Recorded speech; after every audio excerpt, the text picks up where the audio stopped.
কৃষি বাজেটে অর্থ না কমিয়ে বাড়ানোর তাগিদ বিশেষজ্ঞের। কমাতে হবে মধ্যস্বত্বভোগীর দৌরাত্ম্য, এবার বিশেষ গুরুত্ব বলছেন প্রতিমন্ত্রী। প্রত্যয় পেনশন স্কিম নিয়ে মুখোমুখি বিশ্ববিদ্যালয় শিক্ষক, কর্মকর্তা এবং জাতীয় পেনশন কর্তৃপক্ষ। পেশায় আগ্রহ হারানোর শঙ্কা। মালয়েশিয়ায় কর্মী পাঠানোর নামে 12,000 কোটি টাকা লোপাট, 25 প্রতিষ্ঠানের বিরুদ্ধে তদন্তের দুদক। নজিরবিহীন বলছে টিআইবি। পাহাড়ি ঢল ও টানা বৃষ্টিতে সুনামগঞ্জে বন্যা পরিস্থিতির অবনতি, 5 উপজেলা নির্মাঞ্চলে সড়ক প্লাবিত। এবং আবারও বিজেপি জোট নাকি বিরোধী ইন্ডিয়া। ভারতে লোকসভা নির্বাচনের ফল ঘোষণা আজ, বিজয় উদযাপনের প্রস্তুতি গেরুয়া শিবিরের। দেখছিলেন সংবাদ শিরোনাম, সঙ্গে আছি আমি ইশরাত জাহান মনি। শুরুতেই বাজেটের খবর।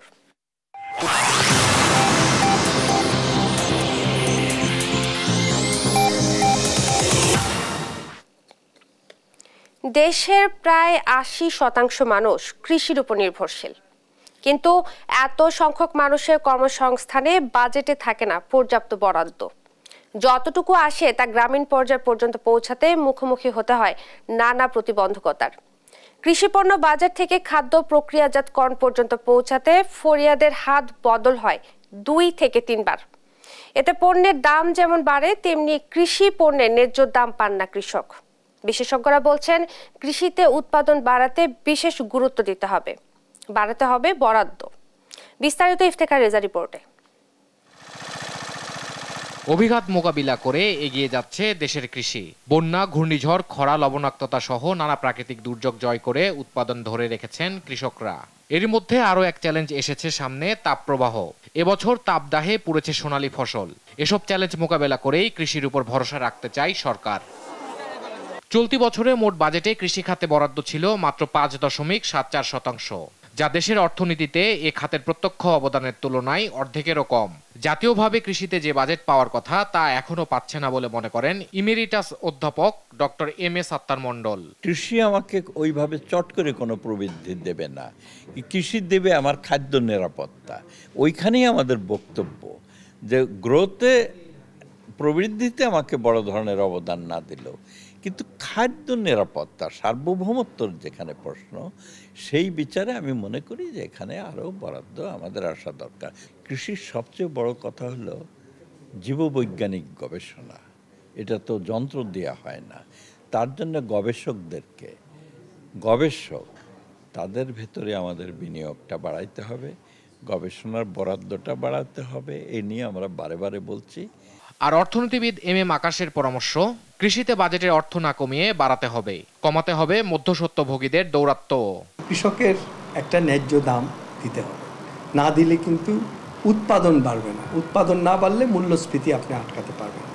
তাহলে দুটো সুপারিশ এবারের বাজেট সম্পর্কে আমার কৃষিখাতে, একটা হলো ভর্তুকি অব্যাহত রাখা আপেক্ষিকভাবে, পারলে চরম মাত্রায় বাড়ানো, আর দ্বিতীয় হলো মার্কেটিং অফ কৃষি এবং স্টোরেজ অফ কৃষিতে যেসব মধ্যস্বত্বভোগীরা আছে তাদের দৌরাত্ম্য কমানো। অবশ্য প্রস্তাবিত বাজেটে কৃষিতে বিশেষ গুরুত্ব দেওয়া হয়েছে বলে জানান অর্থ প্রতিমন্ত্রী ওয়াসিকা আয়েশা খান। বিশ্ববাজারে জ্বালানি সহ খাদ্যপণ্য, সারের মূল্য এগুলো কমে আসার বিষয় আছে এবং খাদ্য সরবরাহ পরিস্থিতি স্বাভাবিক রাখার জন্য উদ্যোগ নেওয়া হচ্ছে। আপনারা তো জানেন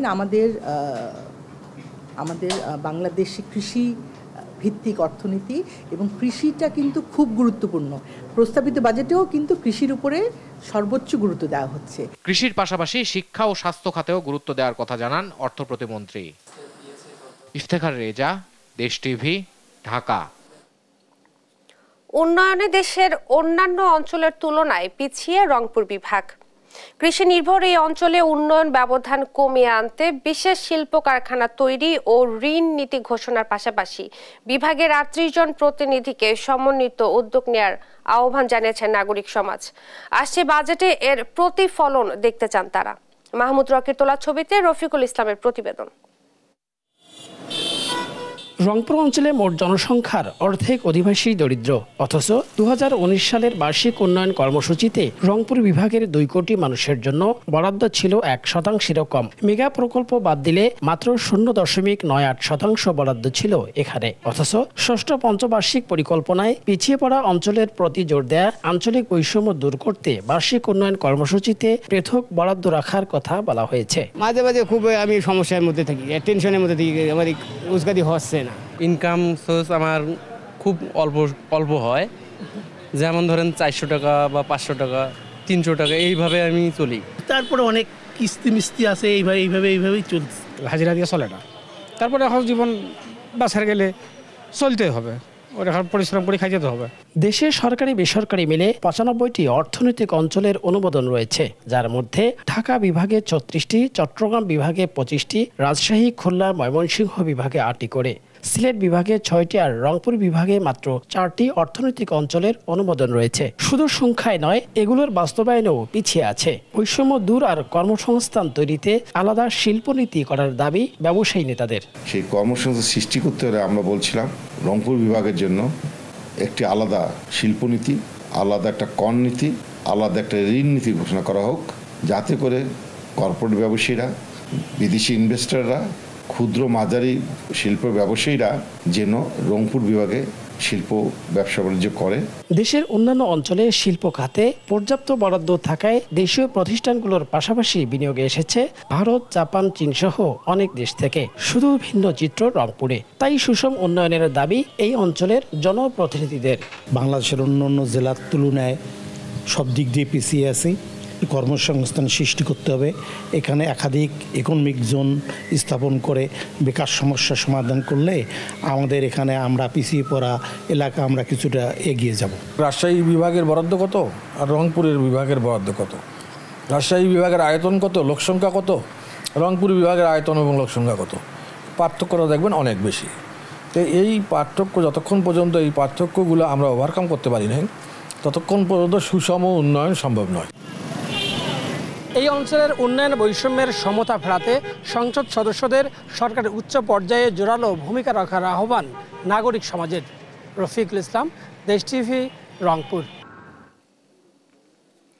স্বায়ত্তশাসিত প্রতিষ্ঠানগুলোর জন্য সরকারের ঘোষিত প্রত্যয় স্কিমে যোগ দিতে চান না বিশ্ববিদ্যালয়ের শিক্ষক, কর্মকর্তা, কর্মচারীরা। তাদের দাবি, নতুন পেনশন ব্যবস্থায় বৈষম্যের শিকার হবেন তারা। এতে শিক্ষকতা পেশায় আসার আগ্রহ হারাবেন মেধাবীরা। আর জাতীয় পেনশন কর্তৃপক্ষ বলছেন, না বুঝেই বিরোধিতা করছেন শিক্ষক কর্মকর্তারা। মাজহারুল ইসলামের বিশেষ রিপোর্ট। 2023 সালে সরকারি চাকরিজীবী ছাড়া দেশের নাগরিকদের জন্য প্রগতি, সুরক্ষা এবং প্রবাস নামে সর্বজনীন পেনশন ব্যবস্থা চালু করে সরকার, যা সেই সময় ব্যাপক আলোড়ন তোলে। চলতি বছরের মার্চে প্রত্যয় নামে আরও একটি স্কিম ঘোষণা করে জাতীয় পেনশন কর্তৃপক্ষ, যার আওতায় আছে স্বশাসিত, স্বায়ত্তশাসিত, সংবিধিবদ্ধ প্রতিষ্ঠান। তবে এর তীব্র বিরোধিতা করছেন সংশ্লিষ্টরা। এর বিরুদ্ধে মানববন্ধন ও বিক্ষোভ মিছিল করছে পাবলিক বিশ্ববিদ্যালয়ের শিক্ষক, কর্মকর্তা, কর্মচারীরা। তাদের অভিযোগ, এমন সিদ্ধান্তে উচ্চশিক্ষার উপর নেতিবাচক প্রভাব পড়বে। কর্মকর্তা, কর্মচারীরা বলছেন, সরকারের একটি বিশেষ গ্রুপ বিশ্ববিদ্যালয়ের বিরুদ্ধে ষড়যন্ত্র করছে, যা মেনে নেবেন না তারা। এর বিরুদ্ধে আমরা অবস্থান নিয়েছি এবং ঢাকা বিশ্ববিদ্যালয় সম্মানিত শিক্ষক, কর্মকর্তা, কর্মচারী কেউ এই পেনশন ব্যবস্থা মেনে নেবে না। বিদ্যমান সুবিধায় পারিবারিক পেনশন সুবিধা পেয়ে আসছি, সেই পেনশন সুবিধাকে কর্তন করে কেন আবার প্রত্যয় স্কিমের মধ্যে অন্তর্ভুক্ত করা হবে, এটা আমরা মানি না। শিক্ষকরা অভিযোগ করেন, এমন সিদ্ধান্ত শিক্ষা ব্যবস্থার উপর নেতিবাচক প্রভাব ফেলবে। বৈষম্যর শিকার হবেন শিক্ষক, কর্মচারীরা। হঠাৎ করে খুবই অপ্রয়োজনীয়ভাবে এখানে কি প্রয়োজন ছিল? শিক্ষকদের কি কোনো দাবি ছিল যে আমাদেরকে আরও বেশি কিছু দেন? কোনো কিছু ছিল না। হঠাৎ একটা শান্ত পরিবেশে এ ধরনের একটা পদক্ষেপ নেওয়ার ফলে পুরো ব্যবস্থাটাই একটা বিতর্কিত অবস্থার দিকে চলে যাচ্ছে। কারণ এটা তো এখন নেগেটিভলি আলোচনা হচ্ছে। সেজন্য এটা আলাপ আলোচনা যত না হয়, এটাকে কারেকশন করে শিক্ষকদেরকে যাতে রাস্তায় নামতে না হয় চূড়ান্ত পর্যায়ে, সেটাই আমরা আহ্বান করব সংশ্লিষ্ট কর্তৃপক্ষের প্রতি। এই পেনশন স্কিমের ফলে শিক্ষকরা এক ধরনের অস্বস্তিতে আছেন, তাদের এক ধরনের ভাবনা ছিল চাওয়া পাওয়া বিষয়ে, সেই জায়গায় হয়তো কিছুটা পার্থক্য হচ্ছে। আর বিশ্ববিদ্যালয় শিক্ষক ফেডারেশনের মহাসচিব মনে করেন, বিশ্ববিদ্যালয়ের শিক্ষকদের জন্য আলাদা স্কিম দেশের উচ্চশিক্ষার বিরুদ্ধে ষড়যন্ত্র। বিশ্ববিদ্যালয়ের শিক্ষকদেরকে সে প্রত্যয়ের আওতায় এনেই ওনারা একটা নতুন স্কিম চালু করে দিয়েছে। সেটা আমাদের বিশ্ববিদ্যালয়ের শিক্ষকরা কোনোভাবে গ্রহণ করে নাই। সবগুলো বিশ্ববিদ্যালয়ের সাথে বসেই আমরা পরবর্তী পর্যায়ে কঠিন কর্মসূচি দেবো। আমাদের অস্তিত্বের ব্যাপার, যেখানে আমাদের সম্মানের ব্যাপার, আত্মমর্যাদার ব্যাপার, সেটার জন্য যা করা দরকার আমরা তাই করব। দাবি না মানলে ঈদের পর লাগাতার আন্দোলন এবং ক্লাস পরীক্ষা বর্জনের মতো কর্মসূচির হুঁশিয়ারিও দেন শিক্ষক কর্মকর্তা কর্মচারীরা। মাজহারুল ইসলাম, দেশ টিভি, ঢাকা। মালয়েশিয়ায় কর্মী পাঠানোর নামে হাজার হাজার কোটি টাকা হাতিয়ে নেয়া 25 প্রতিষ্ঠানের বিরুদ্ধে অনুসন্ধানে নেমেছে দুর্নীতি দমন কমিশন দুদক। এই সিন্ডিকেট 12,000 কোটি টাকা হাতিয়ে নিয়েছে বলে প্রাথমিক তথ্য প্রমাণ পেয়েছে সংস্থাটি। এতে জড়িয়ে যেতে পারেন প্রভাবশালীরাও। অভিযুক্তদের বিরুদ্ধে ব্যবস্থা নিলে আপত্তি নেই রিক্রুটিং এজেন্সি মালিকদের সংগঠন বাইরার। আর একে নজিরবিহীন দুর্নীতি বলেছেন টিআইবির নির্বাহী পরিচালক। শাহাদাত নিশাদকে সাথে নিয়ে মহিউদ্দিন আহমেদের বিশেষ রিপোর্ট। বাংলাদেশ থেকে শ্রমিক নেয়ার সরকারি খরচ ৭৮,৯৯০ টাকা, অথচ সিন্ডিকেট করে জনপ্রতি নেওয়া হয় 4 লাখ থেকে 5 লাখ টাকা করে। দুর্নীতি দমন কমিশনের গোয়েন্দা ইউনিট এমন একটি অভিযোগ অনুসন্ধান করে। অনুসন্ধানে ঘটনার সত্যতা পায় সংস্থাটি। আনুষ্ঠানিক অনুসন্ধান শুরু করেছে দুদক। মানি লন্ডারিং শাখার কর্মকর্তা মোহাম্মদ নুরি ইসলামকে অনুসন্ধানের দায়িত্ব দেওয়া হয়েছে। তিনি ইতিমধ্যে বিনিময় ইন্টারন্যাশনাল সহ কয়েকটি প্রতিষ্ঠানকে নোটিশ করে তথ্য চেয়েছেন। দুদকের গোয়েন্দা প্রতিবেদন অনুযায়ী মালয়েশিয়ায় শ্রমিক পাঠানো নিয়ন্ত্রণ করে 25টি রিক্রুটিং এজেন্সি। এসব এজেন্সি সিন্ডিকেটের মাধ্যমে নিয়ন্ত্রণ করে বিনিময় ইন্টারন্যাশনালের মালিক এম এ সোভান। তিনি কুমিল্লা 14 গ্রাম উপজেলা চেয়ারম্যান। এই সিন্ডিকেটের মূল হোতা ক্যাথারসিস ইন্টারন্যাশনালের মালিক রুহুল আমিন স্বপন। তাদের যোগসাজশে রিক্রুটিং এজেন্সি 12,000 কোটি টাকা হাতিয়ে নেয় বলে উঠে এসেছে দুদকের গোয়েন্দা প্রতিবেদনে। শুধু ভিসা দিয়ে বাড়তি টাকা নেয় সেটি নয়, এজেন্সির মালিকরা নিজেরা মেডিকেল সেন্টার খুলে স্বাস্থ্য পরীক্ষার নামেও শ্রমিকদের কাছ থেকে নেয় মোটা অঙ্কের টাকা। নানা অজুহাতে বারবার করানো হয় মেডিকেল টেস্ট। যতবার চেক আপ করা হয় ততবার টাকা দিতে হয় মালয়েশিয়াগামী শ্রমিকদের। বিনিময় ইন্টারন্যাশনাল তাদের নিজস্ব মেডিকেল সেন্টার গফিলি মেডিকেল সেন্টারের মাধ্যমে 250 থেকে 300 ব্যক্তির মেডিকেল চেক আপ করে। এজন্য প্রতিজনের কাছ থেকে নেওয়া হয় 12,000 টাকা করে। ক্যাথারসিস ইন্টারন্যাশনাল মেডিকেল সেন্টারের নাম হচ্ছে মি মেডিকেল সেন্টার। এই প্রতিষ্ঠানও জনপ্রতি 10 থেকে 12,000 টাকা নেয় স্বাস্থ্য পরীক্ষায়।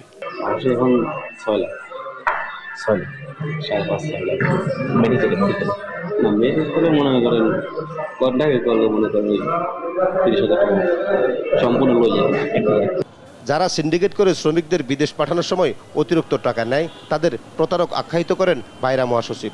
তিনি বলেন, প্রতারকদের বিরুদ্ধে ব্যবস্থা নিলে তাদের পক্ষ থেকে সহযোগিতা করা হবে। এই ব্যাপারে মন্ত্রণালয় অভিযোগ দিলে মন্ত্রণালয় তার ব্যাপারে ব্যবস্থা নেবে। তো এটার জন্য তো অলরেডি ব্যবস্থা নেওয়া আছে। তো এই ধরনের প্রতারণা যারা করে থাকে তারা তো প্রতারণা যে করে সে তো প্রতারক, তার বিরুদ্ধে তো কঠিন ব্যবস্থা আছে, লাইসেন্স ক্যান্সেল অন্যান্য ব্যবস্থা নিশ্চিত করে থাকে। আমার যে বিষয়ে যে ব্যাপারে যদি কেউ রিপোর্ট করে তাহলে সেই প্রয়োজনীয় পদক্ষেপ নেওয়া হবে। সাধারণ মানুষের কাছ থেকে টাকা নেওয়া সিন্ডিকেটের বিরুদ্ধে ব্যবস্থা নেওয়ার পরামর্শ দেন টিআইবি নির্বাহী পরিচালক। এই এজেন্টগুলোকে এক ধরনের জবাবদিহিতার মধ্যে আনা, স্বচ্ছতার মধ্যে নিয়ে আসা, মানে কেন তারা অগ্রিম টাকা নিচ্ছে, উদাহরণস্বরূপ টাকা দিচ্ছে অভিবাসন কর্মী কিন্তু তারপরেও তারা ভিসাও পাচ্ছে না, যেতেও পারছে না, এই প্রশ্নগুলোর সমাধান কিন্তু আমরা দেখতে পাই না। মূলত তারা মার্কেটটা নিয়ন্ত্রণ করে সেই কারণে। সম্প্রতি আরও কয়েকটি প্রতিষ্ঠান জনবল পাঠানোর নামে মানুষের কাছ থেকে বিপুল অঙ্কের টাকা হাতিয়ে নিয়েছে। এর সাথে সরাসরি জড়িত ফেনীর এমপি মাসুদউদ্দিন চৌধুরী, এমপি বেনজির আহমেদ ও সাবেক অর্থমন্ত্রী মোস্তফা কামালের স্ত্রীর প্রতিষ্ঠানও। দুদকের অনুসন্ধানে এসব প্রতিষ্ঠানের নামেও উঠে আসতে পারে বলে জানায় সংস্থাটির কর্মকর্তারা। মহিউদ্দিন আহমেদ, দেশ টিভি, ঢাকা। সংবাদ সকালে আরো থাকছে। প্রলয়ঙ্কারী ঘূর্ণিঝড় রিমালে বাগেরহাটে নষ্ট হয়েছে সুপেয় পানির উৎস। বরিশালের সবজির ক্ষেত নষ্ট হয়ে কৃষকের মাথায় হাত।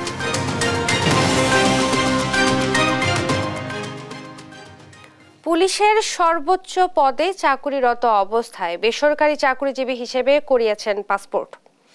অবৈধ বিনিয়োগ ও ভবিষ্যতে স্থায়ীভাবে বিদেশে বসবাসের জন্য এমন জালিয়াতির আশ্রয় নিয়েছেন আলোচিত সাবেক পুলিশ প্রধান বেনজির আহমেদ।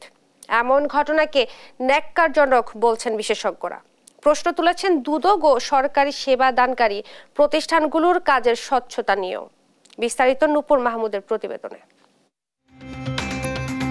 পাসপোর্টটি আলোচিত পুলিশের সাবেক মহাপরিদর্শক বেনজির আহমেদের। পাসপোর্টটি নবায়নের তারিখ অনুযায়ী ওই সময় তিনি র্যাবের মহাপরিচালক হিসেবে দায়িত্বরত, অথচ পাসপোর্টে পরিচয় ব্যবহার করেছেন প্রাইভেট সার্ভিস। পুলিশের প্রধান হিসেবে অবসরে যাওয়া প্রভাবশালী এই কর্মকর্তা কিভাবে পরিচয় গোপন করে পাসপোর্ট করলেন, এই নিয়ে সৃষ্টি হয়েছে নানা প্রশ্নের। এ বিষয়ে পাসপোর্ট অধিদপ্তরের মহাপরিচালকের সঙ্গে যোগাযোগ করেও কোনো বক্তব্য মেলেনি। সূত্র বলছে, নবায়নের সময় পাসপোর্ট অধিদপ্তর ভুল তথ্যের কথা জানিয়ে র্যাব সদর দপ্তরে চিঠি পাঠালেও প্রভাব খাটিয়ে সেটি করে নেন র্যাবের তৎকালীন মহাপরিচালক।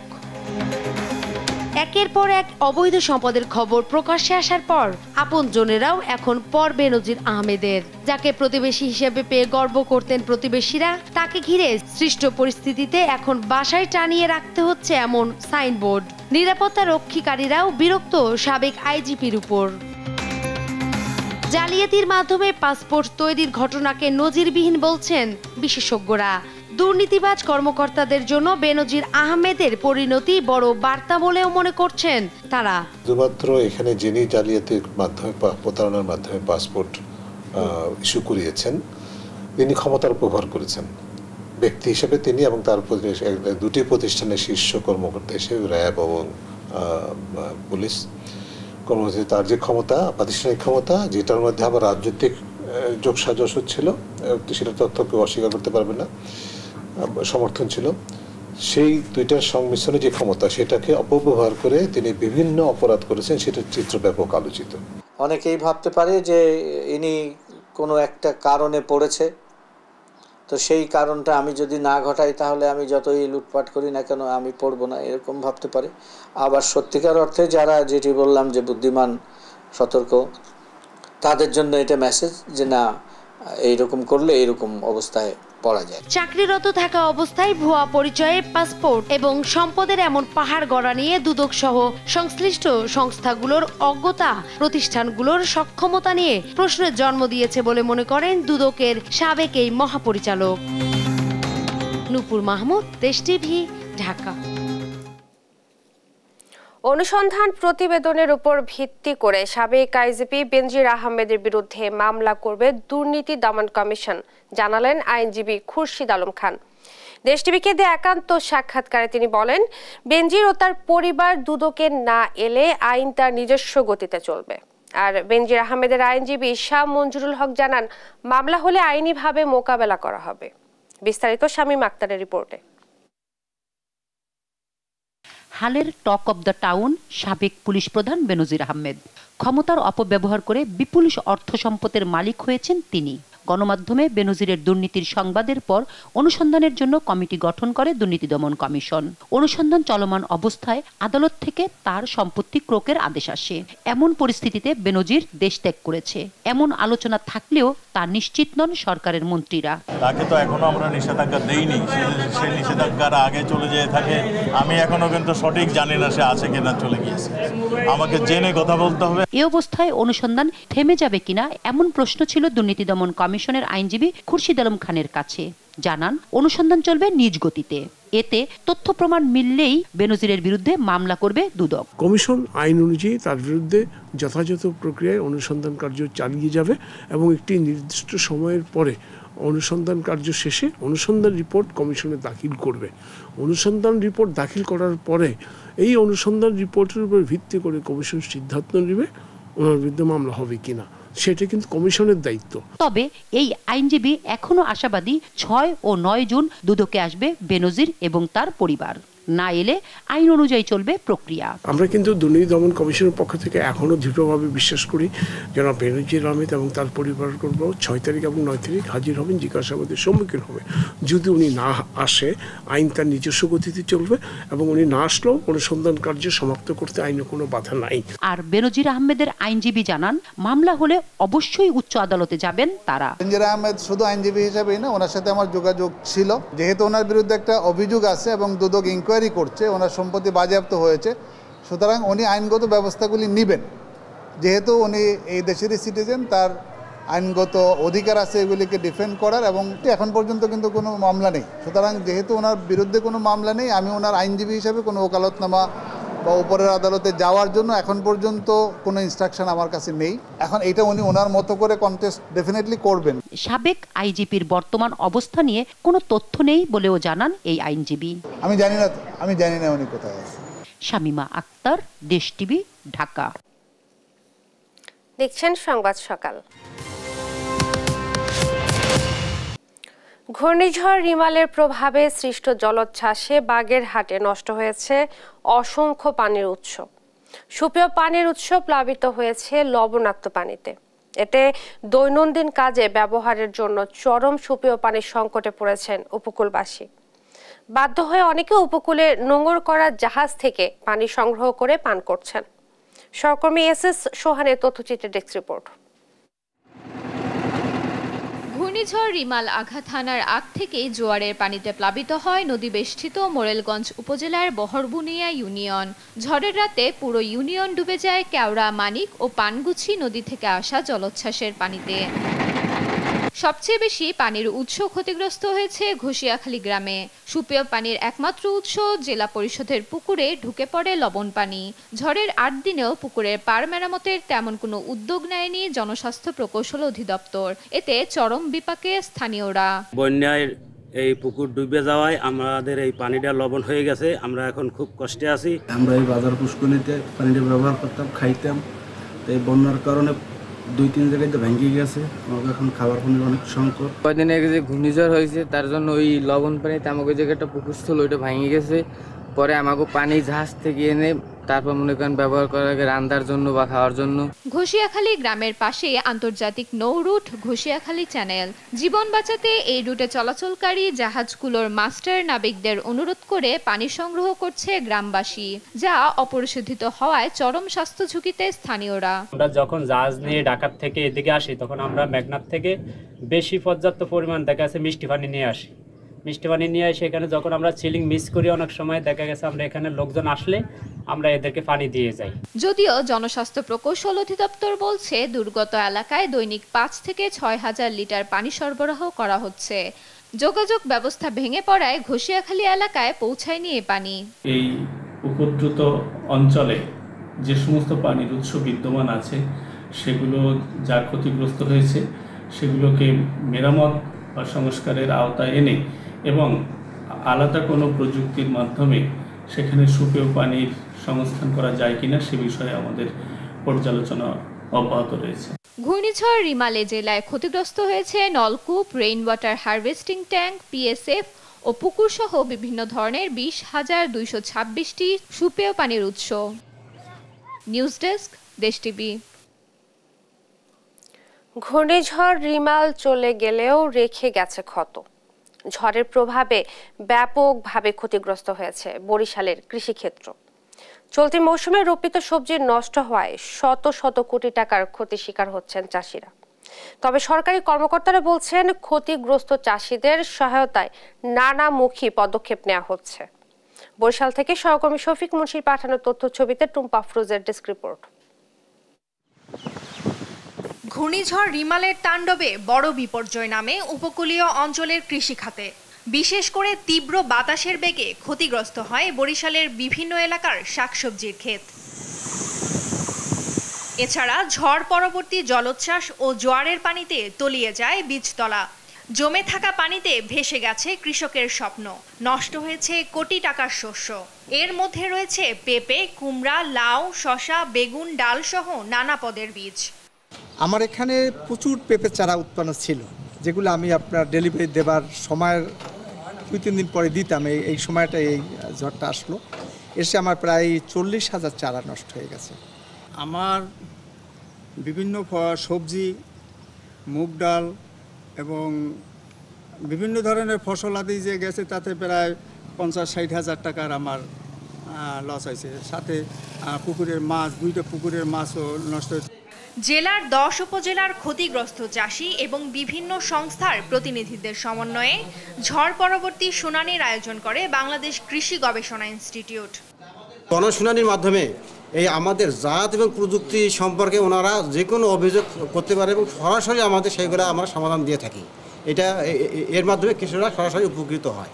যেসব মাঠের বীজ নষ্ট হয়েছে সেখানে দ্রুত মৌসুমী সবজির বীজ সরবরাহ ও ফলনে সরকারি সহায়তার কথা জানান BARI এর কর্মকর্তা। এই দুর্যোগ মোকাবিলার জন্য সরকারের নির্দেশনা মোতাবেক যখনই সুবিধা কোনো কৃষক আসবে তাকে সার্বিকভাবে যাতে আমরা সেবা দিতে পারি, বীজ সহায়তা হোক বা পরামর্শ সহায়তা, সে ব্যাপারে আমার নির্দেশনা রয়েছে।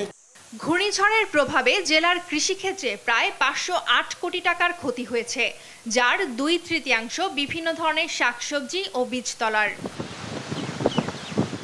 News desk, Desh TV. সংবাদ সকালে আরো থাকছে। বিশ্বকাপে আফগানিস্তানের দেয়া 184 রানের টার্গেটে ব্যাটিং বিপর্যয় উগান্ডার, রাতে নামবে বর্তমান চ্যাম্পিয়ন ইংল্যান্ড।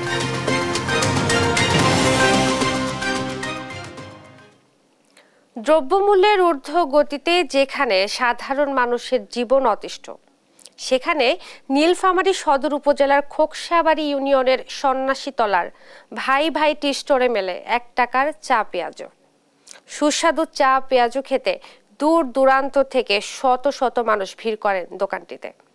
দাম কম হলেও গুণগত মান ঠিক রাখেন বলে জানায় দোকানটির স্বত্বাধিকারী। নীলফামারীর প্রতিনিধি রাশিদুল ইসলামের পাঠানো প্রতিবেদন এবং জানাচ্ছেন নাইমুল হাসিব। 1 টাকায় চা আর 1 টাকায় পেঁয়াজু, খানিকটা অবাক লাগার মতোই। তবে ভাই ভাই টি স্টোর গেলেই মিলবে 1 টাকার চা পেঁয়াজু। ব্যতিক্রমী এই দোকানটির দেখা মিলেছে নীলফামারীর সদর উপজেলার খোকসাবাড়ি ইউনিয়নের সন্ন্যাসীতলা বাজারে। স্টোরটিতে গেলে দেখা যায় স্বত্বাধিকারী আপন আহমেদ বসে পেঁয়াজু তৈরি করছেন। সেখানে থাকা কাঠের তৈরি কয়েকটি বেঞ্চে বসে অনেকেই সুস্বাদু পেঁয়াজু খাচ্ছেন।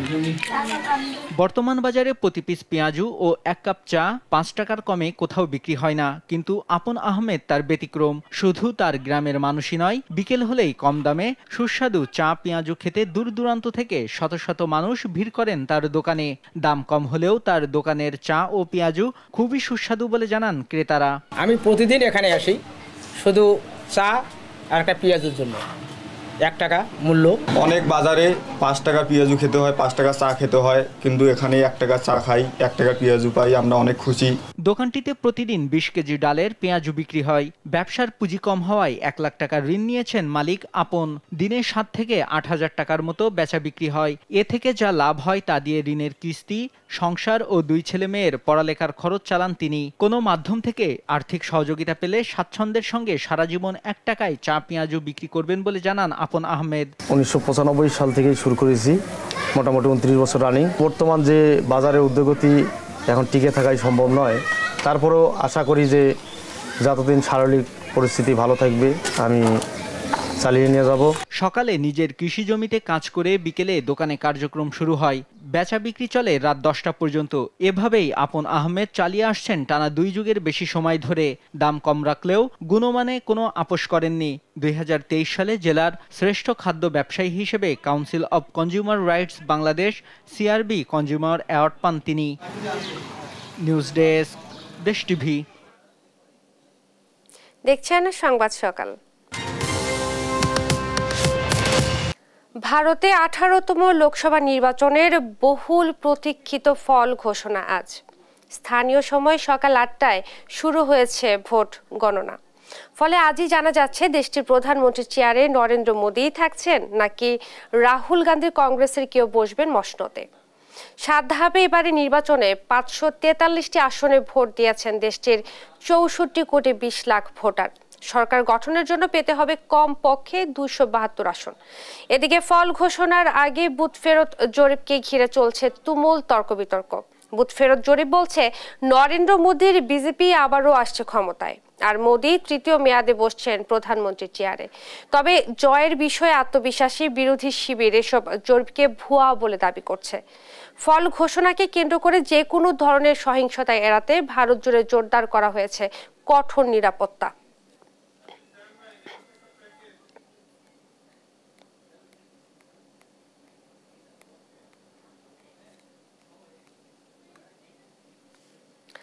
আবারও ক্ষমতায় আসছে নরেন্দ্র মোদীর নেতৃত্বাধীন বিজেপি।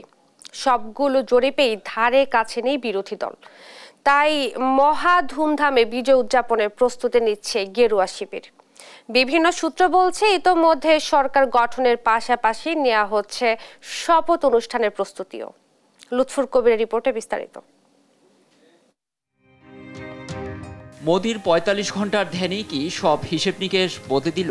লোকসভা নির্বাচনের শেষ দফার ভোটের আগে কন্যাকুমারীর বিবেকানন্দ রকে ধ্যানে বসেন তিনি। নির্বাচনের সব খবর ছাপিয়ে সবার চোখ যায় তার এই ধ্যানের দিকেই। সামাজিক মাধ্যমেও ছড়িয়ে পড়ে তার এই ছবি। ভোট শেষ, চোখও খুলেন প্রধানমন্ত্রী মোদি। যত আলোচনা তার এই ধ্যান নিয়েই। ভোট ফেরত জরিপে দেখা গেছে মোদি ম্যাজিকের সবকিছুই লন্ডভন্ড। এনডিএ জোট যেখানে ৩৫০-র বেশি আসন পেতে যাচ্ছে এমনই আভাস দিয়েছে জরিপ। বিজেপির নেতারাও জোর দিয়ে বলছেন এবারও তারাই ক্ষমতায় আসছেন। কয়েকটি জরিপে দেখা গেছে ২০১৯-এর নির্বাচনের চেয়ে এবারও আরও ভালো ফল করবে দলটি। যেই কথা সেই কাজ। ৪ তারিখ ফল ঘোষণার দিন নির্ধারণ থাকলেও তার আগেই বিজয় উদযাপনের প্রস্তুতি নিয়েছে বিজেপির সমর্থকরা। চলছে আনুষ্ঠানিক শপথ গ্রহণেরও প্রস্তুতি। বোঝাই যাচ্ছে কতটা আত্মবিশ্বাসী দলটি। নতুন সরকারের প্রধানমন্ত্রী সহ অন্যান্য মন্ত্রীদের শপথ গ্রহণ অনুষ্ঠান হবে রাষ্ট্রপতি ভবনে। অনুষ্ঠানস্থল সাজানোর পাশাপাশি প্রয়োজনীয় জিনিস আনতে গত ২৮ মে রাষ্ট্রপতির সচিবালয় একটি দরপত্র আহ্বান করে। নতুন সরকারের শপথ গ্রহণ অনুষ্ঠানের প্রস্তুতি গত সপ্তাহেই শুরু হয়ে গেছে। বড় একটি রাজনৈতিক অনুষ্ঠানেরও আয়োজনের পরিকল্পনা নিয়েছে বিজেপি, যেখানে বিশ্বের অনেক দেশের সরকার প্রধানকে আমন্ত্রণ করা হতে পারে। লুৎফর কবির, নিউজ ডেস্ক, দেশ টিভি। দেখছেন সংবাদ সকাল।